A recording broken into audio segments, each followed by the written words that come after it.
من 120 سنة الآيس كريم. جدي كان أول واحد في مصر إنه صنع الآيس كريم، اسمه الطوخي. كان عندنا محل في الحسينية، وبعد كده والدي ورث عن جدي، وبعد كده أنا ورثت عن والدي. بقالي أكتر من 50 سنة في المهنة دي.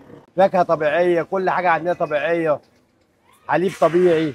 مساء الفل يا عم مساء جمال. الفل يا باشا. عامل ايه يا راجل يا طيب؟ الحمد لله بنعمة. بقالكم 100 سنه بتاكلونا ايس كريم. اه، انا عرفت مين اللي بيتخننا. انت اللي بتخننا يا عم عشان جمال. شغالين في الطبيعي. طبيعي. طبيعي. اللبن طبيعي. اه، والمانجا من على الفاكهة. الشجره. اه، ولا بتحطوا لا، الوان؟ من على الشجرة طبعا. ما بنشتغلش في الألوان احنا. الشجر كله طبيعي. طب وانت بتجيب من مصنع، في مصنع معين بيبيع لك ولا انتوا اللي لا، احنا اللي بتصنعوه؟ بنصنعوه. أبا عن جدا، عندنا مصنعنا من أبا عن جدا. طب وانت مش لابس جوانتي ليه يا عم جمال؟ لا، احنا حاجتنا نظيفة، ما بنستعملش ايدينا في أي حاجة. يعني انت ما بتلمس الايس كريم بايدك؟ اه، ما بنلبسش ايس كريم دي. كوبايه وتعبي على اه، طول؟ نعبي على طول بيها. الجوانتي يلزق معايا في الشغل. يلزق. يلزق معانا في الشغل، ما ينفعش معانا. طب انت بتشتغل في الصيف ايس كريم، في الشتاء بتعمل ايه؟ احنا بنقلب كسكسي. كسكسي. بنشتغل كسكسي في الصيف. ايوه يا حبيبي. اه، في المكسرات برضك، والشغل نضيف برضه. بتخنا برضه. كسكسي، اه. برضه وانت اه، ما بتتخنش؟ لا. يعني انت بتتخنى وانت ما بتتخنش؟ عشان حركه، ما انت عارف. الله يديك الصحه. يلا. بتشتغل كام ساعه في اليوم يا عم جمال؟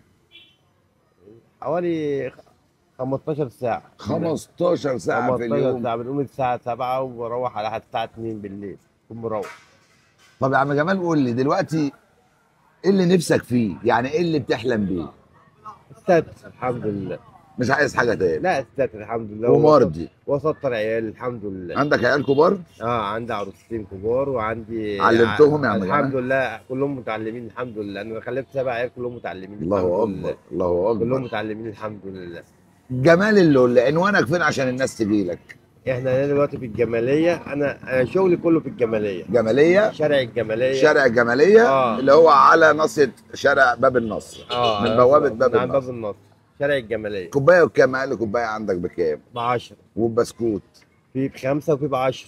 طب عشان العيال وخمسه ده قليل قوي. عشان العيال الصغيره برضه نراضي واللي معهوش يجي ياكل يعني برضه. انت والله العظيم عاملها عشان العيال الصغيره؟ اه والله، واللي معهوش ياكل برضه، صدقني والله يعني لو واحد جه دلوقتي قال لك عايز واحده تديله؟ ياخد اللي هو عايزه. تحلف؟ اه، ربنا سبحانه وتعالى. كتاب الله لازم بقول لك كده. الناس الاكل ما الطيبه. بيتحش خالص. الناس الطيبه اللي زيكم وزي الغلابه اللي انا منهم بيبقوا احن كتير من ناس تانية كتير معاهم. الحنيه بتاعت ربنا، مش هيجي حل من اللي خلقنا. مش هيجي حل من اللي خلقنا فوق كله، والله زي ما بقول لك كده. هو اللي بيراضي، وهو اللي بيعمل كل حاجه، ربنا سبحانه وتعالى.